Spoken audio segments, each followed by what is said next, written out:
Son cash out a quasiment été divisé par plus de 5, hein, donc c'est monstrueux. À la vente, c'est la fin de quelque chose, mais le début de pas mal d'ennuis, et surtout en réalité le début de pas mal de questions à se poser. Vous allez voir que plus on se pose ces questions en amont, ce qui est très difficile je trouve, eh bien mieux ça va se passer. C'est pas un moteur assez puissant l'argent. Ça paraît très arrogant de dire ça paraît très déconnecté de la réalité, mais c'est vrai. Évidemment que c'est hyper important de bien vivre et d'être à l'aise financièrement, mais c'est pas assez pour subir ce que vous subissez quand vous montez une boîte. C'est trop dur. Bonjour à tous, bienvenue dans une nouvelle analyse de patrimoine. Aujourd'hui, on va regarder le profil d'un entrepreneur qui a vendu sa boîte, qui est devenu millionnaire, mais qui pourrait bien tout perdre. C'est parti. Du coup, je vous le disais, cet entrepreneur a vendu sa startup et là, vous allez voir que la vente, c'est la fin de quelque chose, mais le début de pas mal d'ennuis et surtout en réalité le début de pas mal de questions à se poser. Et surtout, vous allez voir que plus on se pose ces questions en amont, ce qui est très difficile, je trouve, eh bien, mieux ça va se passer. Allez, on rentre dans le vif du sujet. Patrimoine brut de notre ami, eh bien, 700 000 € d'immobilier, 600 000 € d'actions et de fonds, ce qui lui donne un très beau patrimoine, 1,3 million.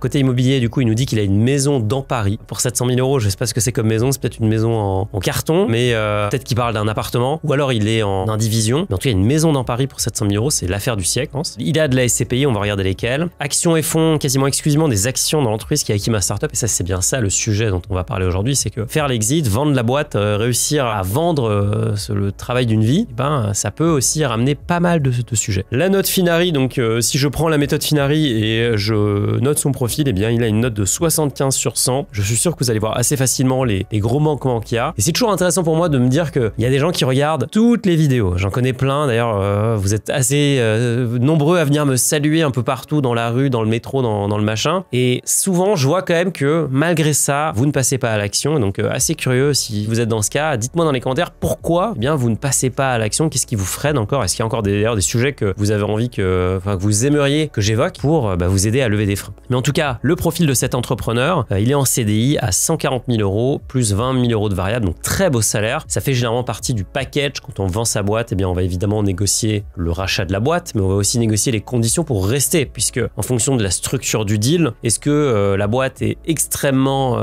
beaucoup de succès et donc l'acheteur va en fait acheter l'actif pour prendre évidemment les flux, ou alors est-ce qu'il achète plutôt les équipes parce qu'en fait la boîte n'a pas beaucoup de succès. Donc ça dépend vraiment des cas et donc c'est aussi l'opportunité évidemment en plus de prendre du cash, de négocier un très bon salaire. Donc là il a un très beau salaire, 160 000 €. En couple, 35 ans, pas d'enfant, développeur web autodidacte. J'ai monté une startup de zéro que j'ai revendue pour 200 000 € en cash et 1 million € d'actions de l'entreprise acquéreur, entreprise qui est cotée en bourse. Leur valeur aussi entre 1 million et 170 000 €, pardon. Et actuellement on est aux alentours des 600 000 €. Donc là vous imaginez, notre ami a vendu ses titres. En échange, il a reçu du cash. On va voir comment il détenait ces titres, mais je crois qu'il n'avait pas de holding, donc il a payé la flat tax. Mais en plus, il a reçu des actions, et donc les actions aussi énormément. Il y a énormément de volatilité.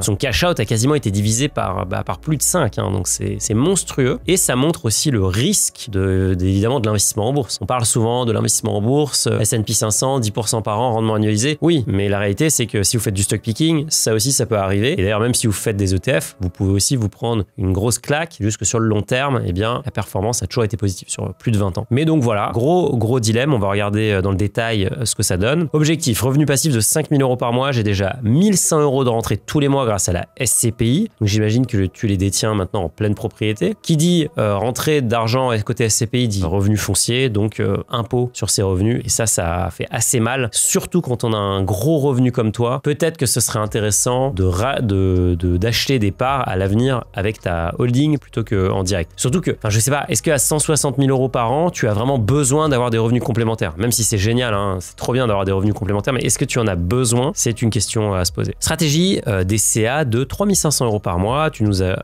mis ton cash flow, on va le regarder là. Le cash flow, du coup, à quoi il ressemble? 7 800 € de salaire. C'est un peu moins que ce que tu nous... Ah, c'est peut-être 160 000 € brut, du coup. Ouais, ça doit être ça. Mais en tout cas, ça, c'est ton salaire salaire net j'imagine.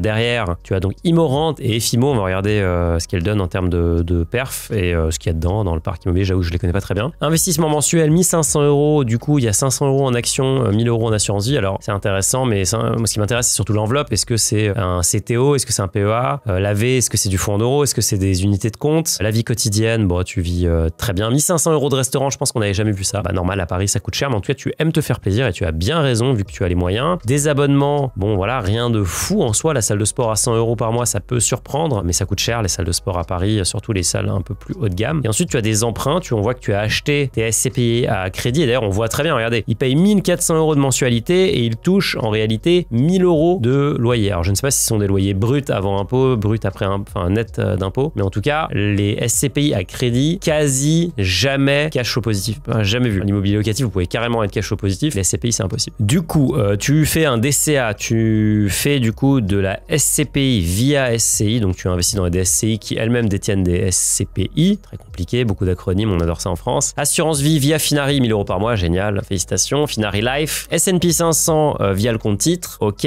Action Babcock, j'ai une conviction, 200 € par mois. On va regarder tout de suite que c'est. J'avoue que je ne connais absolument pas Babcock. Babcock, qu'est-ce qu'ils font? C'est de la défense, je dirais. Voilà, International Defense. Donc qu'est-ce qu'ils nous vendent, Babcock? Ils vendent des sous-marins. Ouais, sympa. Enfin, sympa. Non, pas sympa si vous. Enfin, c'est plutôt un objet de mort, mais bon, c'est assez cool. En tout cas, grosse conviction sur Babcock. Très bien. Peut-être que tu connais bien le domaine et tu rembourses effectivement, tu nous as dit les mensualités de ta RP. Ok, donc avant de regarder ton profil, on va déjà prendre tes questions. Sous quel régime créer, gérer mes sociétés SCI plus startup holding? Dois-je vendre mes actions ou attendre? Donc là, il y a plusieurs questions dans la question. Concernant la société où je travaille désormais, même si je crois en une dépublication de la société avec une vente au-dessus de mon prix d'achat, je ne sais pas si je dois persévérer ou patienter, peut-être plutôt si je dois vendre ou patienter, mais en gros ce que tu dis, si je comprends bien, c'est que tu penses que la société va être retirée de la cotation. Ça peut arriver, alors elle peut être retirée de la cotation parce qu'elle est rachetée, parce qu'en fait les actionnaires décident de le faire. Typiquement, vous connaissez certainement Free. Free appartient à une société holding qui s'appelle Iliad, dont l'actionnaire principal est Xavier Niel. J'avais déjà d'ailleurs fait une vidéo sur lui. Il a décidé, avec les autres actionnaires, de retirer Iliad de la cote parce qu'en fait il avait l'impression que la boîte était sous-cotée. Et c'est vrai que ça a été un coup assez magistral. Et aujourd'hui, il a non seulement le contrôle, mais en plus, il a plus cette pression de devoir publier tous les trimestres ses résultats, d'avoir vraiment la sanction des marchés si on est en dessous du consensus, d'avoir le risque de ne pas être dans les indices principaux. Enfin, c'est vraiment difficile d'être coté. C'est encore plus difficile d'être coté en France. Donc, je comprends que les sociétés hésitent à se coter et réfléchissent à se décoter. C'est très dommage parce que je pense qu'il y a beaucoup de très belles startups françaises, très belles boîtes tech qui mériteraient, qui gagneraient à aller dans le CAC 40. Le CAC 40 devrait un peu se renouveler. On a besoin de voir les Doctolib, les Conto, les Swile, les je ne sais quoi, les Alan cotés en bourse pour vraiment montrer que c'est possible de partir de rien et d'aller jusqu'à la bourse de Paris. Regardez la bourse, le S&P 500. En fait, vous avez énormément de valeurs qui ont été créées ces 10-15 dernières années. Donc, c'est vrai que ça nous manque et ça s'explique notamment par toute la lourdeur et aussi la petitesse du marché européen. En réalité, il y a peu d'investisseurs étrangers qui investissent en France, en tout cas beaucoup moins qu'aux États-Unis. Même en ayant un salaire énorme, j'hésite à tout quitter pour remonter plusieurs startups pour me générer un revenu passif beaucoup plus important et surtout faire ce qui me passionne. Bah oui, j'ai l'impression que c'est assez marrant, tu mets en avant le salaire plusieurs fois, mais in fine, bon, t'as quand même bien gagné ta vie, tu vois. Donc, je pense qu'il faut faire les comptes, dire de combien t'as besoin et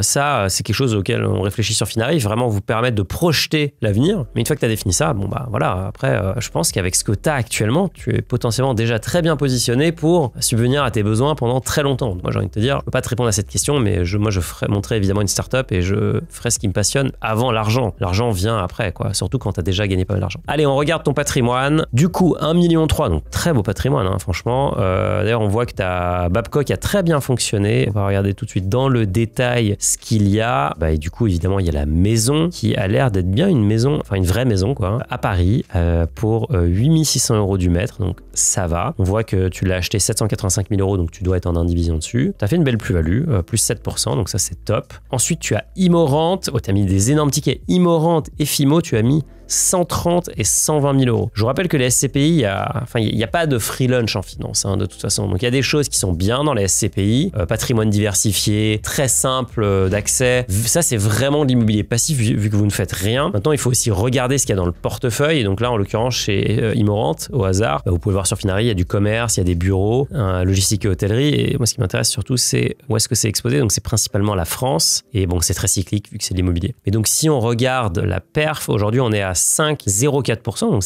c'est pas mal en soi. Et on voit que le dividende qui a été versé là récemment, il est, toi, tu vas toucher quasiment 8 000 euros de dividende sur 12 mois. C'est pas mal. Après, ce qui est peut-être moins bien sur les SCPI, c'est qu'évidemment, vous avez les frais de souscription qui sont assez violents. C'est-à-dire que quand vous investissez concrètement, là, tu as dû investir 150 000 euros. En fait, concrètement, tu as 10% qui partent tout de suite dans la poche de la société de gestion et du CGP qui te les a vendus, donc conseiller en gestion de patrimoine. Et ensuite, vous avez des frais de gestion qui sont prélevés sur les loyers versés. Bon, ça, à la limite, c'est moins grave parce que vous, ce qui vous intéresse, c'est le rendement net. Mais voilà, donc pensez bien à prendre des SCPI qui sont diversifiés, qui ont un vrai track record long. Pensez à prendre plusieurs SCPI, n'en prenez pas 2, je trouve ça un peu juste. Moi, j'en aurais pris 3 ou 4. Je pense que j'en ai 5 dans mon patrimoine maintenant. J'aime bien avoir des SCPI plutôt récentes, ce qu'on appelle les néo-SCPI. J'aime bien aussi avoir des SCPI plus historiques qui ont démontré leur robustesse à travers les cycles. Et donc, mis bout à bout, ça permet d'avoir des SCPI qui se battent bien. Évitez les SCPI bancaires, évidemment, parce que celles-ci, elles sont assez mauvaises. Elles ont sous-performé, elles ont été très, très décotées récemment. Et voilà, donc ça fait partie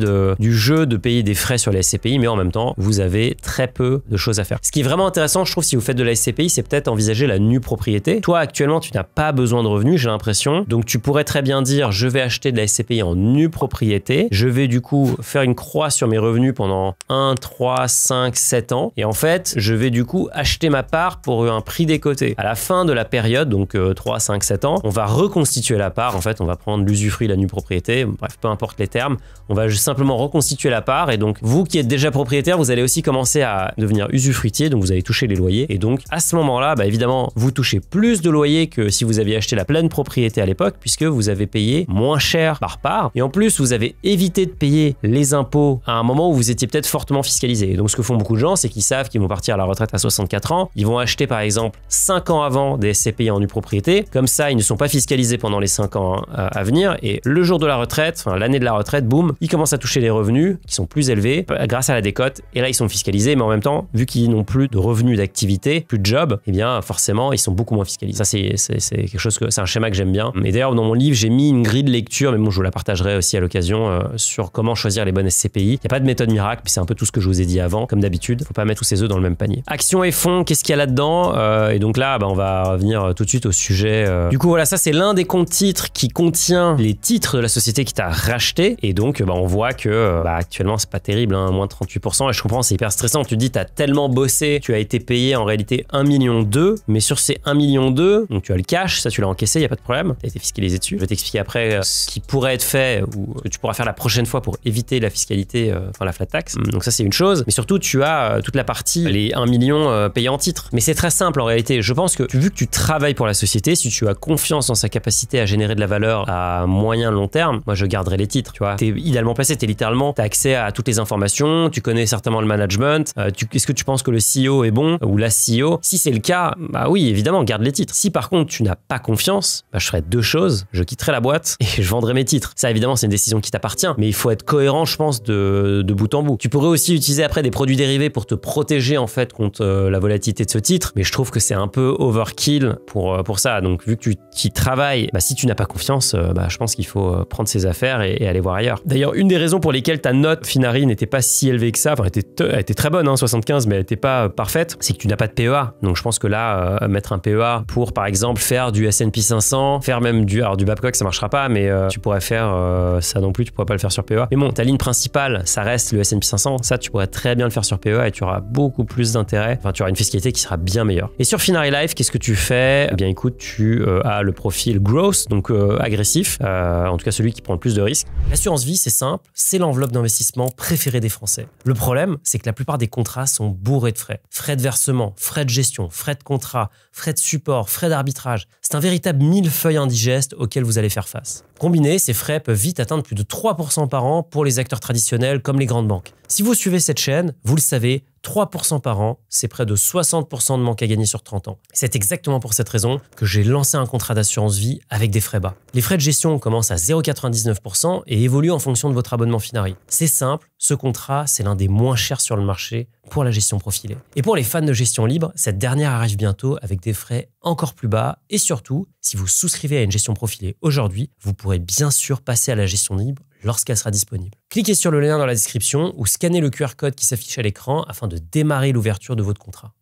Et pour l'instant, voilà, tu as fait une plus-value de 3%. Ça, évidemment, il faut regarder sur une période beaucoup plus longue. Il faut regarder sur 5 ans. Mais en tout cas, ça part plutôt bien. Et voilà. Donc, c'est très difficile de te répondre. Je ne connais pas ce business. Finalement, tu es idéalement placé. Est-ce que tu as confiance dans ce business? Si la réponse est oui, eh bien, tu es au bon endroit. Tu peux même travailler pour redresser la barre. N'oublie pas que la bourse, c'est une machine à bruit. C'est un marché pour transférer la valeur des impatients vers les patients. Enfin, bref, il y a plein de formules à la con que je pourrais vous sortir. Mais en gros, ce qu'il faut retenir, c'est que si tu penses que la boîte est bonne, c'est juste que le marché a tort. Et voilà. Si par contre tu penses que le marché a raison et qu'il sanctionne le titre pour des bonnes raisons, bien dans ce cas-là, mon ami, il ne te reste plus qu'à faire tes valises et aller voir ailleurs. Après, peut-être que tu as un retention package, etc., avec ce qu'on appelle un earn-out. Et donc, plus tu restes, plus tu débloques des choses. Ça, c'est toi qui connais cette équation-là. Mais in fine, avant de passer à la partie comment tu aurais pu structurer ça, je pense que ça répond aussi à ton autre question de est-ce que tu dois monter ta startup. C'est si tu aimes bien ton job, reste-y. Si tu penses que cette boîte est la bonne, bien évidemment, garde les titres. Si au contraire, c'est plus le cas, va monter une boîte qui te plaît et évidemment va dans un secteur qui est lucratif, ne va pas monter une start-up de machine à écrire, ça va être très difficile de gagner de l'argent, mais moi ce que j'aime bien dire c'est que quand la marée monte, tous les bateaux montent avec. Donc si vous allez dans un marché qui est juste porteur, par exemple l'IA, il y a quand même plus de chances que vous fassiez quelque chose de rentable, mais moi je n'optimiserai pas pour ça, parce que c'est pas un moteur assez puissant à l'argent. Ça paraît très arrogant de dire ça paraît très déconnecté de la réalité, mais c'est vrai. J'ai moi-même longtemps cru que c'était super important. Évidemment que c'est hyper important de bien vivre et d'être à l'aise financièrement, mais c'est pas assez pour subir ce que vous subissez quand vous montez une boîte. C'est trop dur. Donc fais-le pour travaille sur ce qui te passionne et c'est là où tu seras le meilleur en plus. Les gens qui travaillent sur ce qui les passionne, ils sont franchement imbattables parce qu'ils ont un mental de fer. Vu qu'ils sont passionnés, ils sont excellents et vu qu'ils sont excellents, généralement ça cartonne et donc ils gagnent beaucoup d'argent. Donc le cercle il est vertueux, mais il faut partir de la passion et de l'envie plutôt que de l'argent. Petite minute un peu philosophique. Et après sur le régime, en fait ce que tu aurais pu faire et ce que font beaucoup d'investisseurs, c'est profiter de ce qu'on appelle le 150-0 BTR. Voilà, tu peux aller sur Légifrance, mais on va voir si on trouve un petit schéma un peu sympa. Concrètement, ce qui va se passer, c'est souvent incompréhensible, mais ce qu'il faut retenir, c'est que le 150-0 BTR, tu vas créer une société, donc une holding. Cette société, tu vas lui apporter tes titres, et ensuite, en fonction de la durée de détention de ces titres, donc, ou de la date de l'apport, tu vas pouvoir avoir des avantages qui sont plus ou moins importants. Et il y a un peu deux dates à retenir, c'est plus de 2 ans après l'apport et plus de 3 ans après l'apport. Qu'est-ce qui se passe après plus de 2 ans après l'apport et à moins de 3 ans? Eh bien, tu vas payer un IS réduit. Donc, c'est 1,25%. Pour rappel, l'IS, il est à 25%. Alors, tu as la tranche réduite externe, on va dire c'est 25%. Donc, tu touches ton argent là aujourd'hui. Ça fait 2 ans et 1 jour que tu as apporté les titres. Eh bien, c'est très simple. Au lieu de payer 25% d'IS, puisque tu as fait de la plus-value, eh bien, tu payes 1,25%. Ça, c'est en France. Hein. C'est pas aux îles Caïmans, aux îles Vierges britanniques. C'est en France. Dans une holding française. Deuxième point, et c'est là où ça devient vraiment assez important, enfin hyper intéressant, et c'est pour ça aussi que les riches deviennent de plus en plus riches, c'est parce qu'en fait ils utilisent ce schéma qui est un cadeau aux riches, on va pas se mentir, mais en même temps, bon voilà, il y a tellement de complexité fiscale que les avocats finissent toujours pas trouver des subterfuges. C'est qu'au bout de 3 ans, le cash que vous allez toucher ne va pas être limité. Donc je m'explique, vous allez pouvoir disposer librement du cash. Donc mettons que tu vends ta boîte là pour 1 million d'euros au bout de 3 ans et 1 jour après l'apport des titres à ta holding, vu que tu as fait un 150-0 BTR, eh bien, tu vas payer 1,25% d'impôt et en fait, le reste du cash, il est dans ta holding. Donc, tu as vendu pour 1 million d'euros, tu es à 880 000 euros de plus-value nette et tu vas pouvoir en disposer librement. Et là, tu peux évidemment créer une SCI, par exemple, avec laquelle tu vas acheter un bien immobilier que tu vas financer à crédit. Ce bien immobilier, tu vas par exemple le louer ou tu vas te le louer à toi-même, un loyer de marché. Tu peux faire plein de schémas. Tu peux évidemment ouvrir un compte titre personne morale et donc investir. Tu peux ouvrir un contrat de capitalisation, ce qu'on fait beaucoup chez Finari One, et c'est l'équivalent de l'assurance vie, et investir. Tu peux acheter de l'or, tu peux acheter des bitcoins, tu peux investir en startup, tu peux faire ce que tu veux en réalité, tu peux remonter une boîte évidemment, mais tu as une tirelire. Si tu veux sortir cet argent, il va falloir que tu passes par la case flat tax, où tu peux aussi te verser un salaire, mais c'est beaucoup moins intéressant. Donc la flat tax, ce qui est bien, c'est qu'elle est plafonnée, c'est 30%, peu importe le montant que tu te verses. Si tu te verses 10 millions d'euros, c'est pareil que si tu te verses 1 euro. Donc c'est vraiment l'énorme avantage. Et donc pourquoi je vous disais en début de vidéo que ça, faut l'anticiper? Si vous créez la boîte au jour 1, vous apportez les titres, en réalité même la boîte devient président jour 1, et c'est la seule actionnaire de la holding et la seule actionnaire de votre société d'exploitation, eh bien vous lancez le compteur fiscal tout de suite. Et 3 ans, c'est quand même assez long en réalité. Vous avez largement le temps de monter l'activité et peut-être que vous allez vendre la boîte dans 5 ans, mais au moins tous les trucs seront purgés. Si vous vendez la boîte, vous pouvez très bien faire ce mécanisme de 150 0BTR la veille de votre vente, c'est juste que vous allez devoir réinvestir 60% du produit de la cession dans des produits éligibles, type des fonds de VC, immobilier compatible. Enfin, il y a plein de produits qui sont construits pour le 150 0BTR. Généralement, c'est des produits liquides, donc c'est pas terrible. Donc le mieux, c'est vraiment, là, si tu remontes une boîte, premier truc à faire, c'est qu'en fait, ta holding détient les titres de ta société et tu lances l'histoire du 150 0BTR et dans 3 ans, t'es libéré et t'es tranquille, quoi. Donc ça, c'est vraiment le top. Maintenant, en fait, le faire plus tard, ça a plus vraiment d'intérêt en réalité. Enfin, ça a des intérêts, il faudra regarder ta situation spécifique, mais c'est beaucoup moins intéressant. Mais en tout cas, pour moi, c'est pas lié. Enfin, c'est pas parce que, même si tu l'avais fait, par exemple, et si tu avais les titres de la société qui t'a acheté dans ta holding, c'est pas ça qui doit décider si oui ou non tu les vends. Ce qui les vend, c'est la valeur intrinsèque de la société. Est-ce que tu penses que ce titre a de l'avenir? Si la réponse est non, que ce soit dans ta holding ou en direct, tu t'en fiches, tu vends. Si la réponse est oui, bien tu gardes. C'est un mécanisme, mais c'est pas ça qui va décider comment tu investis. En tout cas, voilà. La holding, c'est vraiment très puissant. Je vais vous remettre le lien vers la vidéo ici ou dans la description sur la holding. Je l'ai faite il y a quelques semaines. Je pense qu'elle est vraiment très détaillée. C'est un très bel outil. C'est pas la solution. Encore faut-il créer des boîtes qui marchent bien, mais c'est vraiment un outil puissant. Si vous créez une activité, je vous encourage vraiment à créer une holding. Ça va devenir votre tirelire et vous allez pouvoir en faire beaucoup de choses. Vous allez pouvoir payer beaucoup moins d'impôts en toute légalité et vous allez pouvoir construire un énorme patrimoine professionnel. C'est ça aujourd'hui qui est le plus safe d'un point de vue fiscal, puisque les impôts sur le revenu ne font que augmenter. Les impôts sur les gains en capitaux, finalement, l'impôt sur le capital, lui, est plutôt stable. Qu'est-ce qu'il y a d'autre dans ton patrimoine startup?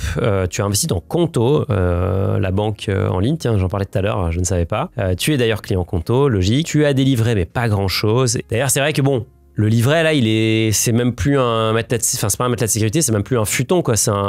Tu dors sur un bout de papier, quoi. Donc, c'est sûr qu'en cas de coup dur, et c'est short, surtout que t'as pas beaucoup d'argent, par rapport à ton patrimoine, t'as que 4 000 € sur tes comptes courants. 4 000 € quand on a 1,3 million de patrimoine, je trouve pas ça énorme, perso. Donc, c'est vrai que là, tu nous avais montré ton budget, tu nous disais que tu dépenses en réalité, t'as besoin de 5 000 € par mois, hein. Donc, te dire que t'as entre 15 et 30 000 € de matelas de sécurité, c'est pas déconnant. Là, aujourd'hui, je pense que ça mériterait à être ajouté et c'est aussi ce qui te fait perdre des points dans la note finale. Du coup, il y avait une de tes questions, c'était de savoir si, c'était même pas une question, mais c'était une annonce. Tu voulais 5K de patrimoine, de revenus passifs. On a pris ton patrimoine actuel, donc on a réparti comme il est actuellement. On a continué à investir à moitié dans la bourse et en fait, on voit que sur 20 ans, t'es très large. Hein, t'es très large. Alors, ça sera pas du revenu passif, ça sera vraiment de la vente de ton capital, la consommation de ton capital. Mais bon, là, tu vois, t'es à 8 000 € par mois. Ce que je te disais tout à l'heure, en réalité, t'as déjà fait le plus dur vu que t'as passé le million, t'es liquide.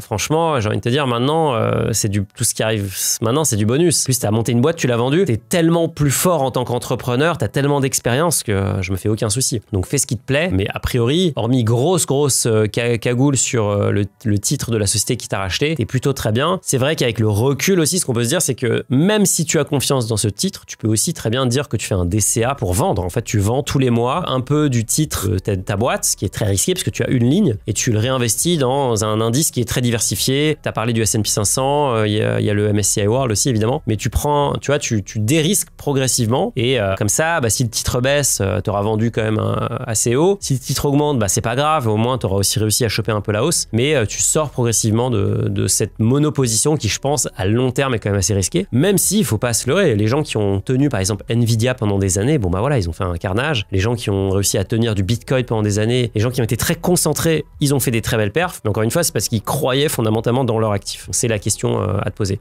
Et le dernier truc que je voulais montrer, c'est on parle tout le temps des exits, des rachats, des grosses valos, etc. Voilà, ça c'est les stats aujourd'hui pour devenir une licorne aux US, qui est un marché qui est en réalité beaucoup plus dynamique que l'Europe. Et vous voyez que pour 1200 boîtes qui vont lever un seed, c'est-à-dire un premier tour d'investissement, en général ça va être 2-3 millions d'euros, un seed en 2025, c'est assez gros quand même, hein, mais on va dire 3 millions de dollars, et bien si on va tout au bout, il y a 15 boîtes, 1% qui vont réussir à vraiment atteindre le très très gros jackpot, quoi. Et en fait, vous voyez que la majorité des boîtes, bah, c'est ce qu'on appelle des zombies, hein. C'est des boîtes où il se passe un peu rien. Vous avez 1% de unicorn, donc des licornes qui valent plus d'1 milliard. Et vous voyez la répartition des exits pour 1200 boîtes, hein. Vous avez seulement 30 boîtes qui font plus de 100 millions, 25 boîtes plus de 200 millions, 13 boîtes plus de 500 millions et 5 boîtes plus d'1 milliard. Donc la prochaine fois que vous voyez des grosses levées, des grosses annonces, etc., dites-vous quand même de très fortes chances que ça n'aille pas au bout. Et c'est le jeu de la startup, parce qu'en fait, réussir quelque chose de très gros, bah, c'est risqué et forcément, il y en a qui se plantent et c'est pas grave en fait, ça n'a aucune importance. Le but, c'est d'essayer et c'est d'avoir pris son courage à deux mains. Mais la réalité,